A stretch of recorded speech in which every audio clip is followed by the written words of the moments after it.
They say the view from the top is supposed to change you. They just don't tell you how. Up here on the 65th floor, the air is thin and sharp with the chill of a late autumn evening. From Julian Croft's terrace, Manhattan unfolds like a circuit board, a complex lattice of light and ambition. I lean against the cold glass, a tumbler of single malt in hand, feeling the distant thrum of the city vibrate through my expensive shoes. This is my world. Or more accurately, it's his world. I just get to live in it. Behind me, the party murmurs on, a carefully curated collection of power brokers and their beautiful attachments.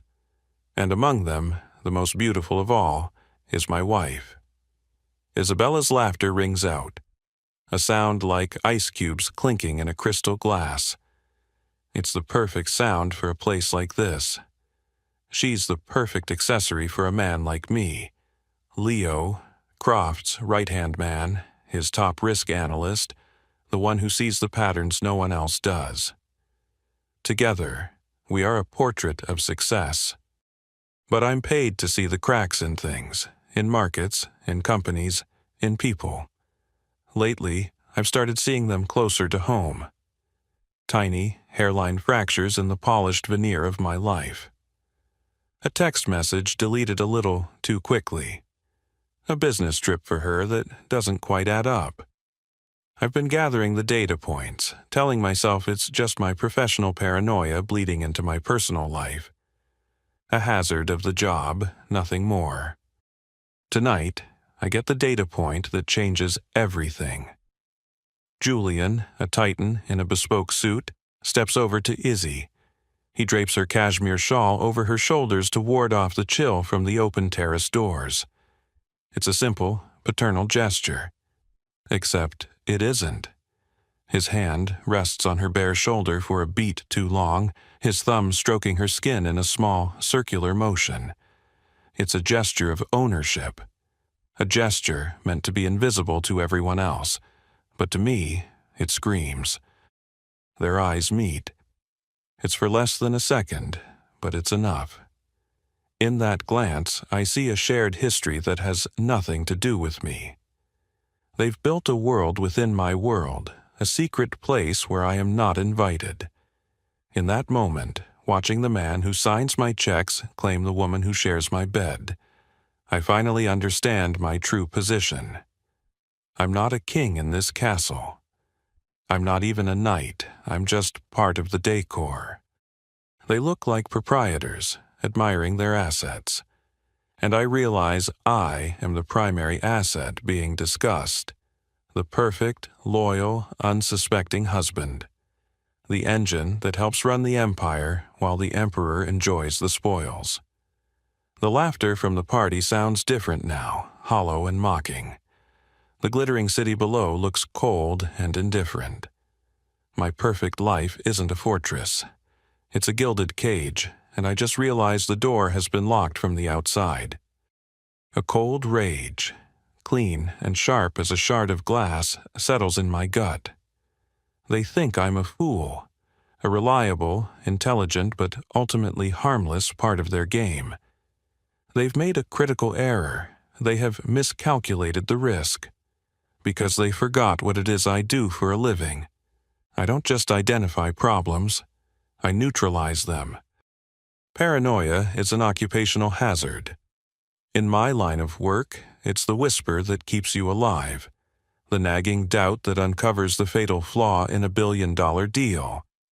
But I've always prided myself on separating the professional from the personal. My process is sacrosanct. I do not act on emotion. I act on data. So, for the past week, I've been running a quiet internal audit on my own life. I started with the financials. Credit card statements, bank transfers, nothing. A ghost trail. I moved on to digital forensics. I mirrored her laptop, cloned her phone's SIM card while she was in the shower. I combed through call logs, emails, and social media. Again, nothing. It was all perfectly curated, the digital footprint of a loving, busy wife. She was good, too good. It was the kind of meticulous planning I would have admired in an adversary. In my wife, it was terrifying. For a moment, I allowed myself to wonder if I'd imagined it all, if I was losing my mind. But data doesn't lie. The absence of evidence isn't evidence of absence. It just means you're looking in the wrong place. And if the data isn't on the grid, it has to be somewhere off it. A burner, a second device. It was the only logical conclusion. The hunt, which had been a quiet hum of code and passwords, now became a physical one. I searched her car, her gym bag, the pockets of her winter coats. Still nothing. She was smarter than that. She wouldn't hide it somewhere so obvious. Tonight, I find it. She's asleep. A picture of innocence in our king-sized bed, the rhythm of her breathing slow and steady. I slip out from under the covers and walk into her closet. The air is thick with the scent of her perfume and expensive leather. This room is a monument to our success, lined with bags and shoes I've paid for. My eyes land on a Birkin bag sitting on the top shelf. A ridiculously extravagant gift from Julian for her last birthday. A thank you, he'd said, for being such a supportive wife to his best analyst. My heart hammers against my ribs, but my hands are steady. I lift the heavy bag down. It feels obscene, a brick of blood-red leather. I run my hand along the silk lining, pressing gently, and then I feel it. A hard, thin rectangle, sewn expertly into the base. A hidden compartment. With a surgeon's precision, I use a small blade to slice a single thread. The phone slides out into my palm, sleek and cold. A ghost. It powers on, demanding a passcode. My fingers hover over the screen. I try our anniversary. Access denied. I try her birthday. Access denied. Then a cold certainty washes over me. I picture them at that party, the party where I introduced them 6 years ago, the fundraiser for the Met. I type in the date, 1014, the screen unlocks, and there it is. Her other life, laid bare in glowing pixels. A gallery of photos from trips I never knew she took. St. Bart's, Aspen. Texts that aren't just lustful, but conspiratorial. They talk about me like I'm a problem to be managed, an obstacle. He's predictable. One of Julian's messages reads, "That's his value and his weakness. They aren't just lovers, they are partners, and I am the project they are managing." In that moment, watching their smiling faces on a sun-drenched beach, something inside me shifts. The part of me that felt shock, the part that might have felt heartbreak, it just goes quiet. It's cauterized by a pure, white-hot clarity. There will be no screaming matches, no messy divorce. Those are the moves of a man who has lost. I don't lose. I reevaluate the board and I change the goddamn game. A divorce would be a negotiation. It would involve lawyers and settlements and a public airing of our private failure. Izzy would walk away with half of my life's work, and Julian would watch from the sidelines, amused. A confrontation would be even worse, a pathetic emotional display that would only confirm their assessment of me as predictable. In their world, the one they've let me borrow for a decade, you don't win by shouting. You win by making your opponent disappear from the board so quietly no one even realizes they've been taken. So, I put them both out of my mind. Not the people, but the personas. The wife, the boss. They cease to exist. In their place, I opened a new file in my head, the kind I'd create for a hostile takeover target. Project Nightingale, a nod to the siren song that lured men to their doom.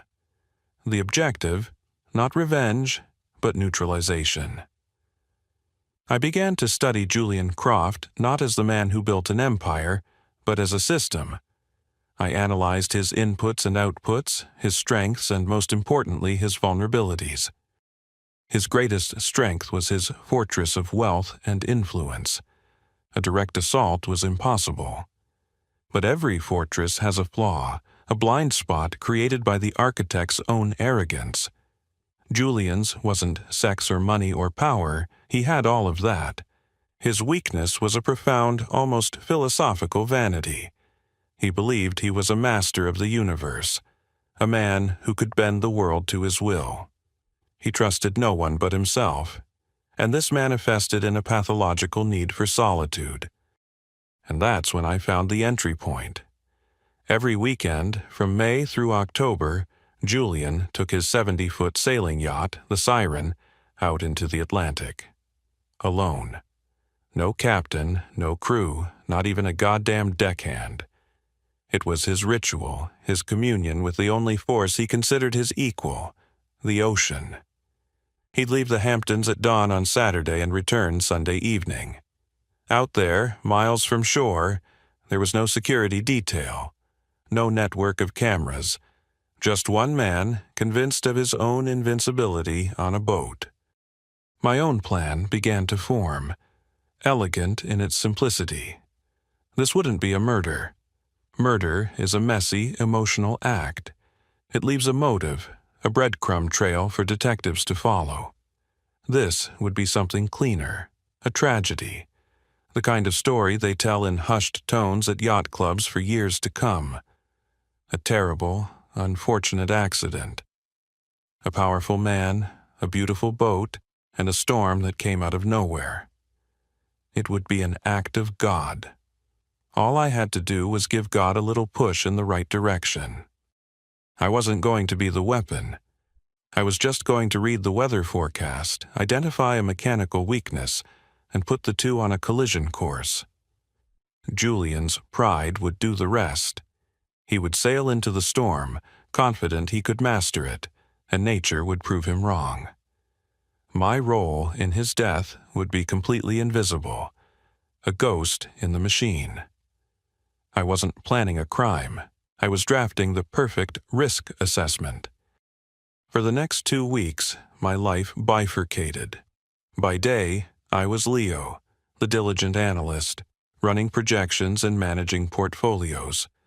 I sat in meetings with Julian, looked him in the eye, and discussed the future of his company with a calm sincerity that was my greatest performance. But by night, I descended into a different world, the blue-white glow of my monitors my only companion. The target was no longer the man, but his machine. I became an expert in the Hinckley-So-Wester 70. I started on the dark web, paying a Russian hacker in untraceable crypto for a complete set of the yacht's engineering schematics. They were a labyrinth of wiring, plumbing, and hydraulics. For days, I just absorbed them, learning the vessel's anatomy. I spent hours lurking on obscure sailing forums, reading the complaints of grizzled old captains and maintenance crews. They spoke a language of seacocks and bilge pumps, and I became a fluent, silent student in their digital classroom. I wasn't looking for a bombastic flaw. I was looking for a whisper, a single point of failure. Something small, something overlooked during a routine inspection, something that would decay into a catastrophe hours after it was set in motion. I studied the rigging, the navigation systems, the hull integrity. They were all too robust, with too many redundancies. But the engine was a complex, violent heart. A diesel powerhouse designed for reliability, but like any heart, it had arteries that could be clogged. And then I found it. Buried deep in the schematics, a component no larger than my fist, a raw water intake valve for the engine's cooling system. A simple piece of brass. Its job was to draw in seawater to prevent the massive engine block from overheating. It was a critical, yet utterly unremarkable part. But its placement was perfect. Accessible through a small maintenance hatch in the galley, away from the main engine room cameras Julian had installed for monitoring. The beauty of it was the subtlety of the sabotage it allowed. I wouldn't need to break it. A simple, deep score across the valve's stem with a specialized tool would be enough. It would hold under initial pressure for hours even. But as the engine worked harder, as the vibrations and heat increased, a hairline fracture would form. The crack would spread, and then, miles from shore, it would fail completely. The flow of cool seawater would stop, and the engine's massive heart would cook itself to death. The final piece of the puzzle clicked into place when I checked the long-range marine forecast. A low-pressure system was forming off the coast of the Carolinas, predicted to move north. By next Saturday afternoon, it was projected to escalate into a full-blown squall, with gale-force winds and 10-foot seas. An engine failure in that maelstrom wouldn't be an inconvenience. It would be a death sentence. The analysis was complete. I had found the flaw in the code. I knew exactly how the system was going to crash. The execution phase required a pretext. At 4:30 on Friday afternoon, I called Julian's cell. "We have a problem with the Singapore acquisition," I said, my voice tight with manufactured urgency. "Their counsel is trying to renegotiate the indemnity clause.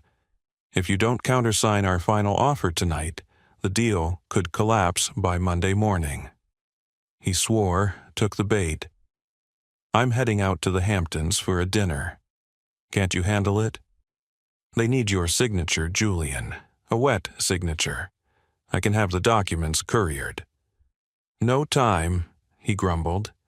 "Fine, drive them out yourself. Leave them with the guard at the gate. I'll deal with it when I get back." Perfect.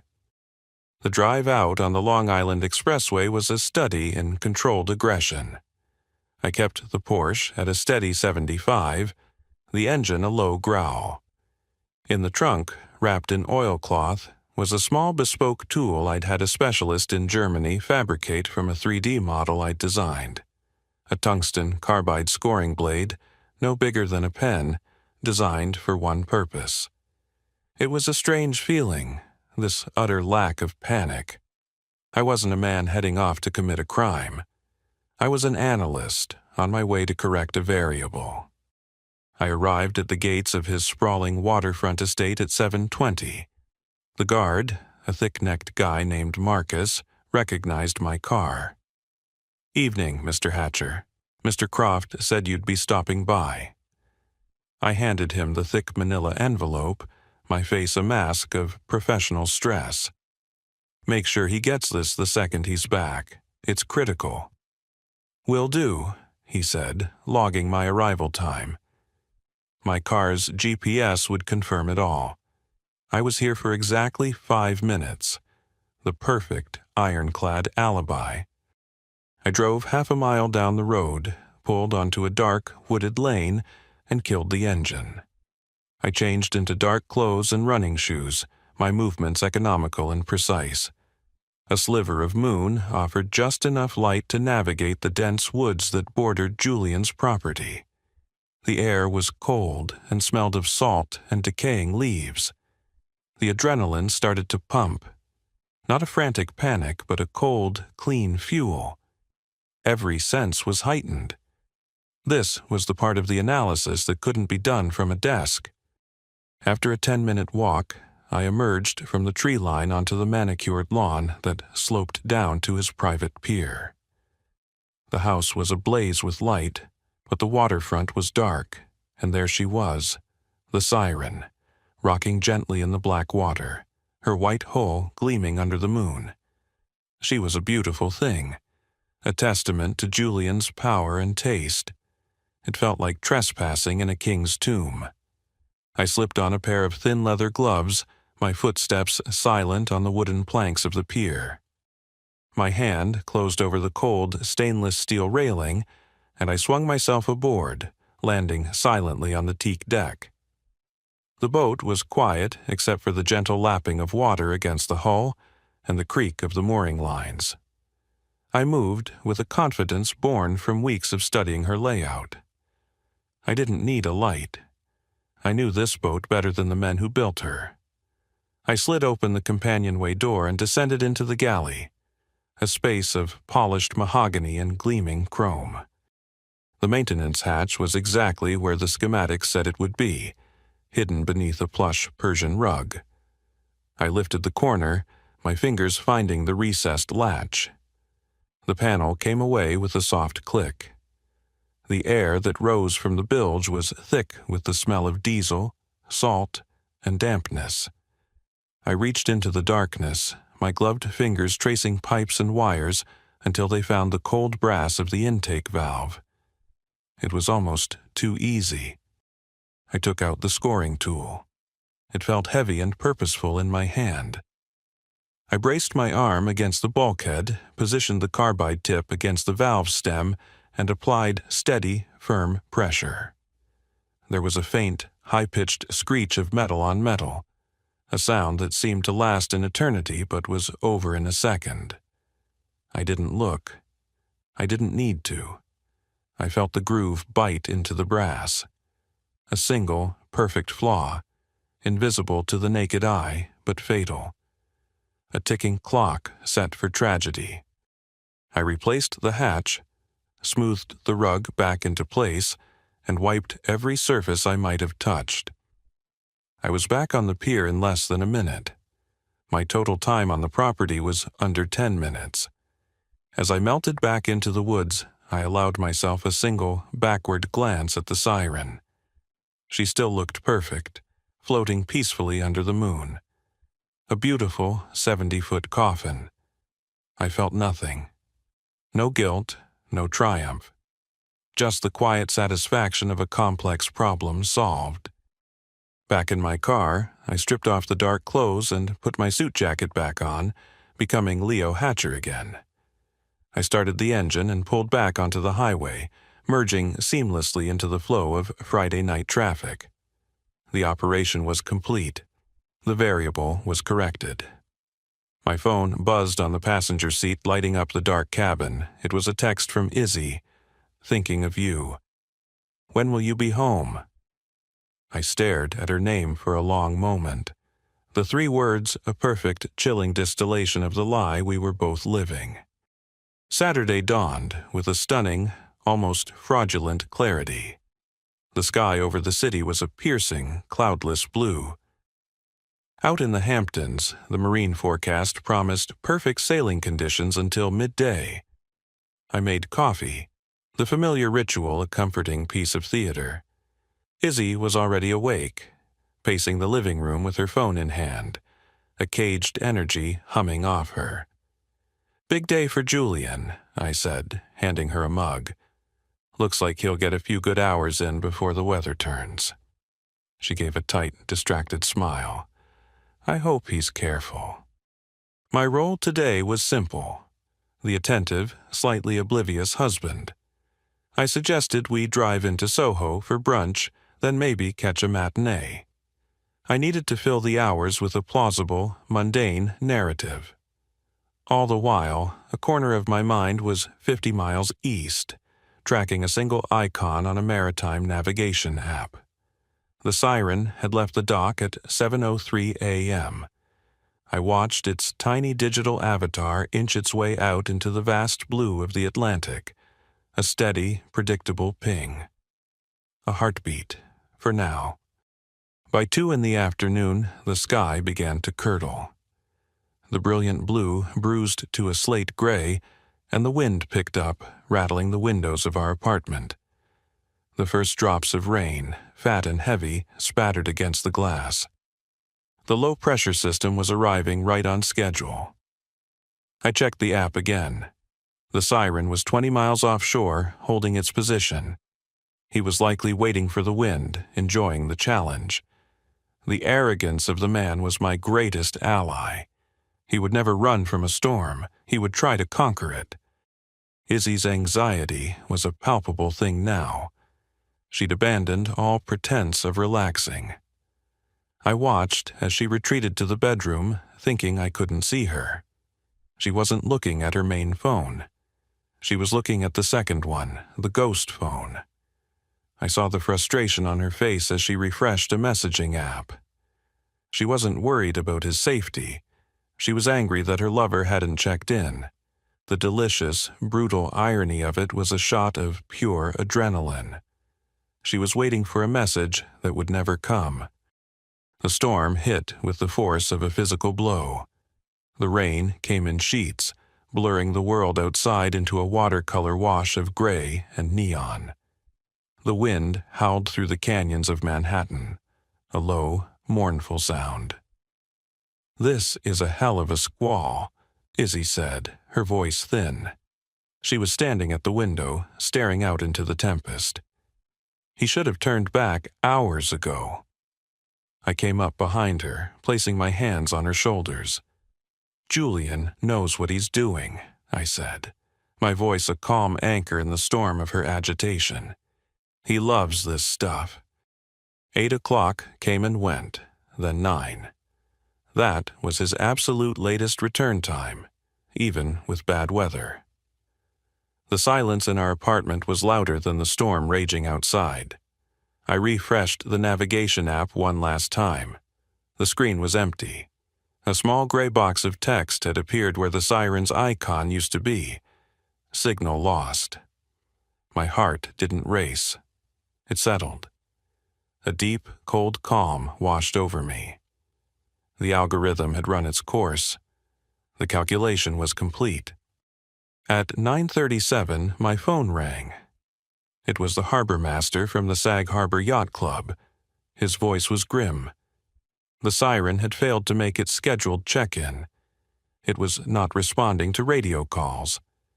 Given the severity of the storm, they had officially notified the Coast Guard. I listened, my face a carefully constructed mask of shock and concern. "Oh, God," I said, my voice level and grave. "Okay, yes, thank you for calling." I hung up and turned to Izzy, her face pale in the lamplight. "They've lost contact with the boat." She crumpled. Her gasp was real, her shock was real, but it was all for the wrong reasons.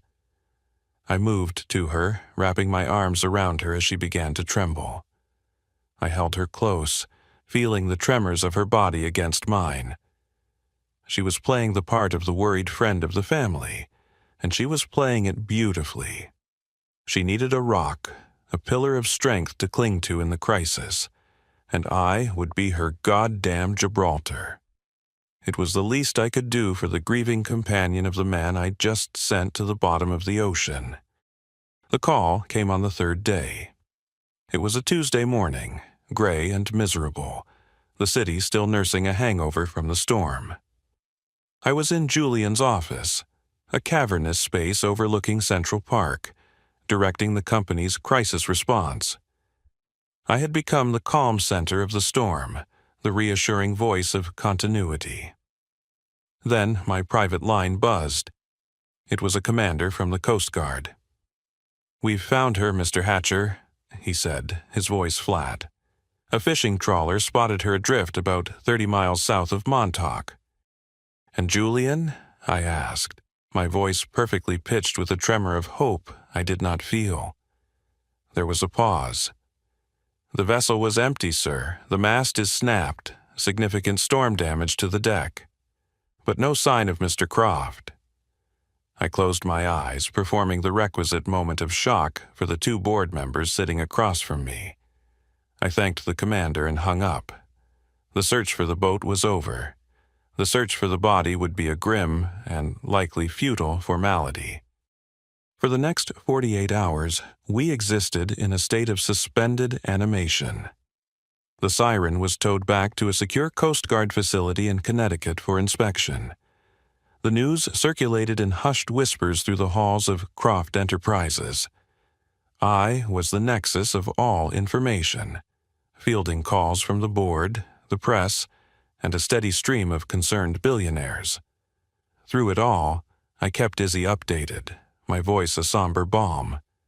She played her part to perfection, her voice cracking at the appropriate moments, her grief a masterclass in public mourning. Then the official report landed. It was a dry, technical document, but to me, it was a symphony. The lead investigator from the National Transportation Safety Board concluded their findings with devastating finality. The primary cause of the incident was catastrophic engine failure. A detailed metallurgical analysis of the raw water intake valve revealed a microfracture, consistent with advanced metal fatigue. The failure of this small part, the report stated, led to rapid overheating, seizing the engine at the worst possible moment. The narrative was set in stone. Julian Croft, a titan of industry, was the victim of a 1 in a million mechanical failure and an act of God. The storm had done the rest. He was officially declared deceased, lost at sea. The news broke on a Wednesday afternoon, and a funereal quiet fell over the financial world. I had done it. I had executed the perfect, untraceable removal of a king from the board. I had won. My rival was gone, my position was secure, and my wife was mine again. That evening, I found Izzy on our balcony, staring out at the city lights. She was wrapped in a blanket, a wine glass in her hand, the very picture of a grieving friend. Her shoulders shook with what anyone else would have seen as sobs of sorrow. But I knew better. I saw the tension in her jaw, the fury simmering beneath the performance. I came up behind her and wrapped my arms around her waist, pulling her back against my chest. "We'll get through this," I murmured into her hair. "Together." She leaned back into me, a silent, perfect accomplice. I felt a surge of dark, absolute satisfaction. The storm had passed. The summons arrived a week after Julian was declared dead, on thick, creamy cardstock embossed with the name of a law firm so old and powerful it probably predated the telephone. The reading of the will. I went as a senior executive of the firm, the de facto leader in the vacuum Julian had left. Izzy went as a close and grieving family friend. We rode the elevator up to the 52nd floor of the Seagram building in a silence thick with unspoken things. She looked perfect, a study in somber elegance in a black Tom Ford dress. She was playing her part beautifully. The conference room was all dark mahogany and the smell of old money. Julian's lawyer, a man named Sterling with a face like a worn leather briefcase, presided over the head of the table. There were only a few of us present: myself, Izzy, and 2 ancient, stony-faced board members. Sterling cleared his throat and began to read from the document in a dry monotone. The usual bequests came first: $10 million to the Met, $5 million to his alma mater, a collection of impressionist art to the MoMA. I felt a detached sense of satisfaction. It was all so predictable. Sterling paused, took a sip of water, and adjusted his glasses. "And now," he said, his voice lowering slightly, "we come to the residuary estate. This includes all personal property, real estate holdings, and, most significantly, Mr. Croft's controlling interest in Croft Enterprises." The old board members leaned forward slightly. I kept my expression neutral, projecting an air of solemn responsibility. I expected it all to be funneled into a charitable trust, the kind of legacy-burnishing move men like Julian make. "I give, devise, and bequeath the entirety of my residuary estate," Sterling read, his voice echoing slightly in the quiet room, "to my beloved wife, Isabella Croft." The name hung in the air, a grenade with the pin pulled. The silence that followed was absolute. I felt the blood drain from my face. My mind, usually a seamless engine of logic and calculation, ground to a halt. Isabella? Croft? It was an error, a typo, a sick joke. I looked at Izzy, expecting to see the same confusion on her face. but her expression was one of perfect, placid calm. She simply reached into her handbag, the very same Birkin where I'd found the phone, and retrieved a folded document. She placed it on the polished mahogany table and slid it toward Sterling. He glanced down at it without surprise. My eyes followed the movement, and I saw the heading, printed in crisp official lettering: Certificate of Marriage. Government of the Cayman Islands. The date of issue was 2 months ago. The room began to tilt. Every piece of data from the past year re-spooled in my head, recategorized under a new, horrifying paradigm. The secret trips, the expensive gifts, the second phone. It wasn't the chronicle of an affair. It was the logistics of a marriage. He hadn't been her lover, sneaking around behind my back. He had been her husband. And I, the master analyst who saw every angle, had been nothing more than the cuckolded fool keeping his seat warm. I looked at the woman sitting next to me, my wife who was not my wife, and I saw a stranger. A predator of breathtaking skill.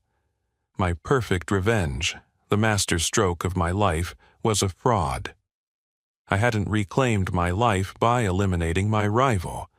I had just executed a flawless, multi-billion-dollar inheritance strategy on behalf of my wife. I didn't kill her lover. I killed her husband. My brain felt like a flooded engine, sparking uselessly. The 2 board members were staring, their faces impassive granite masks, but I could feel the heat of their judgment.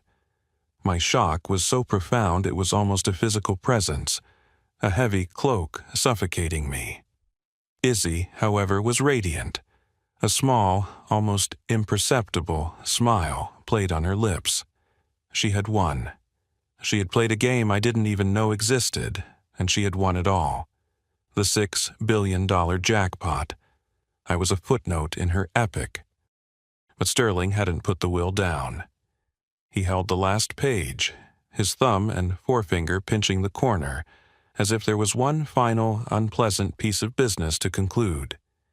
He cleared his throat again, a dry, deliberate rasp that cut through the thick silence. "There is one final matter," he said, his gaze flicking from the page to Izzy, then chillingly to me. A codicil added by Mr. Croft 3 weeks ago, following a series of consultations with his corporate security and risk management department. My blood went cold. My department. He had consulted with my people under my nose, and I had known nothing. That wasn't an oversight. That was a message.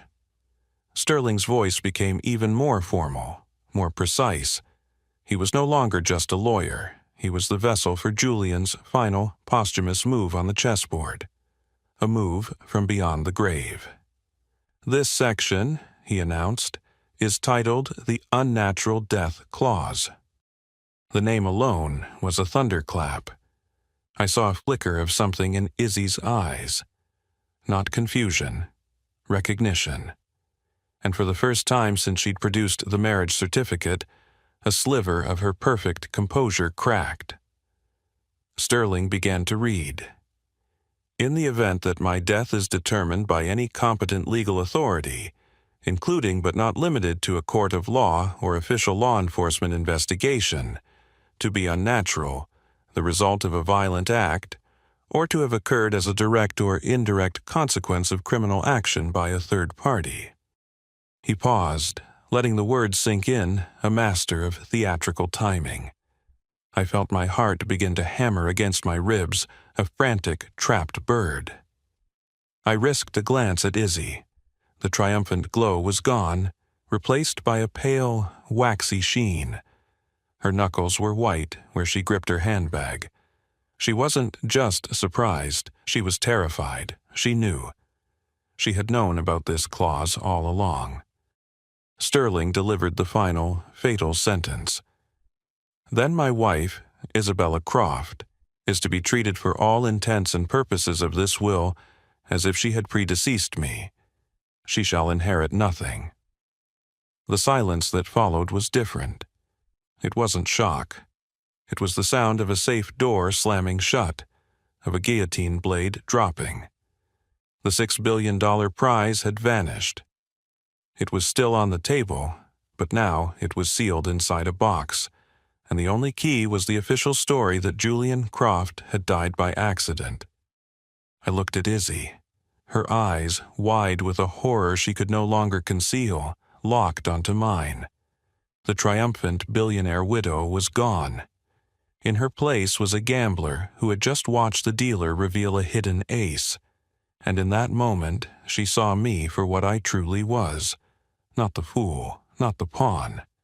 I was the one person on earth who knew the truth. I was the living, breathing complication that stood between her and the largest fortune in New York. The ride home was a silent, high-altitude dogfight. We sat on opposite sides of the leather-upholstered town car, the city lights sliding past the tinted windows like scattered jewels. The air between us was electric, with everything left unsaid in that sterile conference room. The grieving widow was gone. The loyal husband was gone. The masks were off, lying shattered on the mahogany table next to a worthless marriage certificate. All that remained were two predators, circling each other in the dark. The moment the penthouse door clicked shut behind us, the ceasefire ended. "You absolute fool," she hissed, her voice a low, venomous thing I had never heard before. She whirled on me, her face a mask of incandescent rage. "You magnificent, arrogant, brainless idiot." She threw her handbag, the six-figure accessory that had held all her secrets, across the room. It smashed into a ridiculously expensive Venetian glass sculpture on a pedestal, which exploded in a shower of glittering shrapnel. "I had it all," she screamed, pacing back and forth through the wreckage, her movements sharp and vicious, a panther in a cage of her own making. "He was 65, Leo. He had a heart condition. A few more years of playing the doting wife and I would have been the richest woman in New York. But you couldn't stand it, could you? Your pathetic little ego couldn't handle being second best." Her words were like slaps, each one landing with brutal precision. She wasn't wrong. Her fury was a terrifying, beautiful thing to behold. This was the real Izzy, not the charming socialite or the supportive wife. This was the brilliant, ruthless architect of a multi-billion-dollar con, a woman who had almost pulled off the greatest heist in history, and I had single-handedly, spectacularly screwed it all up. My perfect revenge had cost her everything, and as her rage subsided, it was replaced by something far more dangerous. She stopped pacing and turned to face me. The fire in her eyes cooled to a glacial calm. The calculations were happening behind those beautiful, furious eyes, the same kind of cold, clear logic I had used when I planned Julian's death. "There is only one thing that matters now," she said, her voice dropping to a conspiratorial whisper. "The official story. Julian Croft died in a tragic accident. End of story. And anything, or anyone, who threatens that narrative is a liability." The word hung in the air between us. Liability. It was a word I understood. It was a word I used every day in my own work. A liability is a risk to be managed, a loose end to be tied up, a variable to be eliminated. And as I looked at the woman I had once loved, I understood the new set of calculations she was running. I was no longer her husband or her pawn. I was the single greatest threat to her freedom and her future, however diminished. The game had changed again. I had gone from the hunter to the hunted. The shift was immediate. It was as if a new operating system had been installed in our life overnight. The day after the will reading, two men appeared. They weren't the usual building security.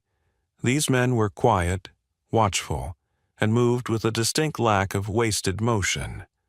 One was always in a town car parked across the street, the other stationed in the lobby. They never spoke to me, but their eyes followed me everywhere. Izzy introduced them as her new personal security detail, hired to protect her in this difficult time. I knew what they were. They weren't protectors. They were wardens. My world, once a sprawling map of possibilities, shrank to the dimensions of a cage. I ran a sweep of our apartment and found 3 new listening devices, all professional grade. My phone developed a faint, almost imperceptible click whenever I made a call. The secure network at my office, a system I designed myself, now felt hostile, compromised. I was a ghost in my own life, constantly watched, constantly monitored. Izzy was my jailer, and she had built the perfect prison, one made of glass and steel and the appearance of a normal, grieving life. She couldn't have me killed, not in any way that would look like murder. A violent end for Julian Croft's right-hand man so soon after his own accidental death would bring a level of scrutiny that would unravel everything. It would trigger the claws. No, she was smarter than that. She needed another tragedy, another unfortunate, unpredictable accident, and she began to lay the groundwork with a terrifying patience. It started subtly. My car, a meticulously maintained Porsche, suddenly felt sluggish. The brakes were soft, spongy. I almost blew through a red light on 6th Avenue, my heart slamming against my ribs. Then, a few nights later, I was working late, unable to sleep. She came into my study, all soft concern. "You look exhausted, Leo. Let me get you something." She returned with a glass of water and a single white pill, one of her prescription sleeping aids. I looked at the pill in my palm, then at her placid, caring face. Every instinct, every fiber of my analytical mind screamed. I pretended to take it, palming it as I drank the water. Later, I looked it up online. It wasn't her usual mild sedative. It was a barbiturate, triple the standard dose, enough to ensure I wouldn't wake up. I exist now in a state of hypervigilance. I don't eat food I haven't prepared myself. I don't drink anything left unattended. I check my car every morning before I get in. I feign sleep at night, listening to her breathing in the dark, wondering if this will be the night she tries something more direct. The beautiful penthouse that was once a symbol of my success has become a high-tech death trap. Every reflective surface shows me a ghost, a hunted man who made one catastrophic miscalculation. My perfect revenge has metastasized into my own personal hell. I am trapped in a deadly paradox of my own design. If I go to the police and confess, I go to prison for life, and she walks away with nothing but free. If I do nothing, she will eventually succeed in engineering my accident, and the world will mourn the tragic widower who just couldn't cope with the loss of his beloved boss. I am playing a game of chess against a master, and I have just one piece left on the board. Tonight, I decide I can't wait for her next move. I have to change the game, create a new variable. I slip out of the apartment while she's on a call, my heart a frantic drum. The warden in the lobby doesn't move to stop me. That's not his job. His job is to watch. I get to my car in the garage, my hand shaking for the first time in years. I slide into the driver's seat, the leather cool against my skin. My plan is simple: drive, disappear. But as I'm about to turn the key, a flicker of light catches my eye. Tucked deep under the dash, near the steering column, is a tiny red light, blinking in a slow, steady, unfamiliar rhythm. The blinking red light. It wasn't a tracker, it wasn't a bug. My mind, trained to analyze systems under stress, made the connection in a nanosecond. Remote detonator. The soft brakes, the sleeping pills. Those were feints designed to make me paranoid, to make me run. This was the end game. She didn't want me to die in my sleep. She wanted me to disappear in a fireball on the FDR drive, another tragic victim of a faulty German engine. Untraceable, accidental. I backed out of the car as if it were radioactive, my breath catching in my throat. Checkmate. I walked out of the garage and into the cold night air, a dead man walking. I had two options left on the board. Option A, go to the police, confess to killing Julian Croft, and spend the rest of my life in a maximum security prison. Izzy would lose the inheritance, but she'd likely walk, her lawyers painting her as another victim of my monstrous manipulation. Option B, do nothing and wait for her next inevitable attempt. Both outcomes were unacceptable losses. The analyst in me screamed for a third option, a move that reset the board entirely. And in the cold, clear logic of desperation, I found it. It wasn't about winning anymore. Winning was a fantasy. This was about ensuring she lost, too. It was about mutual destruction. I went to an all-night diner, ordered a black coffee I couldn't drink, and used their public Wi-Fi, routing my signal through 3 different continents. I composed an anonymous email to the lead detective on the NTSB's investigation into the siren incident, the same man whose dry, technical report had been my salvation. I didn't confess. I didn't even hint at my involvement. I presented myself as a disgruntled former employee of the company that manufactured the yacht's engine components. I told him that the official story of metal fatigue was a lie, a corporate cover-up. I told him that the damage to the valve wasn't from wear and tear, but from a deliberate malicious act. I explained, in meticulous detail, the precise nature of the damage that could only be inflicted by a very specific, very rare type of industrial tool. A tungsten carbide scoring blade. A tool so specialized, so obscure, that only a handful of marine engineering firms in the country would even own one. And then came the masterstroke. The final move in a game I could not win, but would not lose. I told him where he could find the tool. I knew Izzy kept a small, personal safe hidden behind a painting in her home office, a place for her jewelry and private papers. A place she thought I knew nothing about. Last night, while she slept her dreamless, sociopathic sleep, I had picked the lock. I had placed the scoring tool, the one I'd had fabricated in Germany, deep inside her private cache, nestled between diamond bracelets and offshore bank statements. My fingerprints were all over it, of course. That was part of the calculation. My prints on the murder weapon found in her possession. It was a beautiful, elegant, unsolvable knot. It didn't prove I killed him, but it proved she was involved in the cover-up. It was my word against hers, a snake eating its own tail. I hit send. The email disappeared into the ether, a digital ghost set loose upon the world. It wasn't a confession, it was a catalyst. It would force them to reopen the investigation, to look again. They would get a warrant. They would find the tool. They would find my prints. They would question her. Then they would question me. The perfect narrative of a tragic accident would crumble into a sordid, complex mystery of murder and conspiracy with the two of us at its rotten core. This isn't a victory. There is no victory here. This is a stalemate, bought at the highest possible price. This is mutually assured destruction. I left the diner and walked towards the nearest police precinct, the first rays of dawn painting the sky a bruised purple. The game was over. I had finally analyzed all the variables, and I had chosen the only logical outcome. I was going to burn it all to the ground, and I was going to take her with me.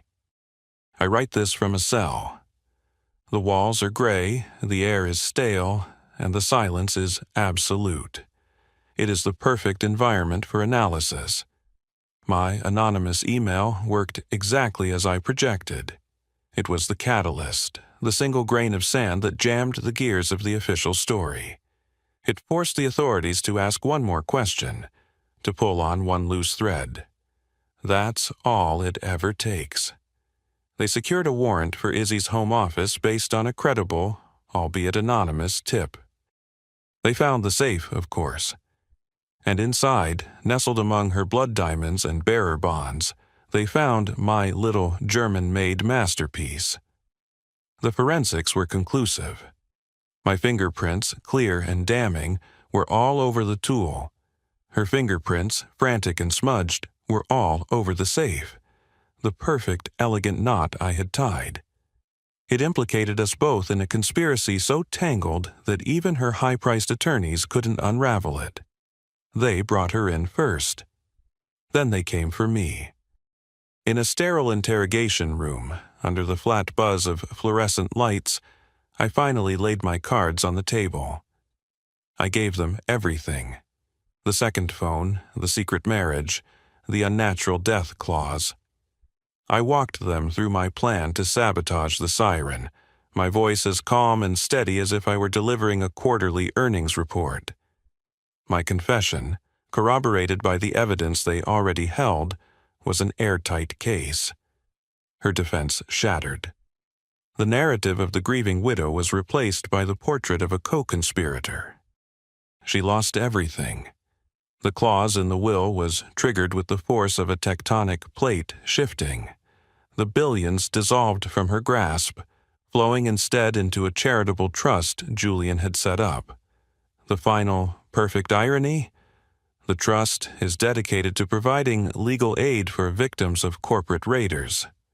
Julian Croft's fortune, built on the bones of 1,000 hostile takeovers, will now be used to fight men just like him.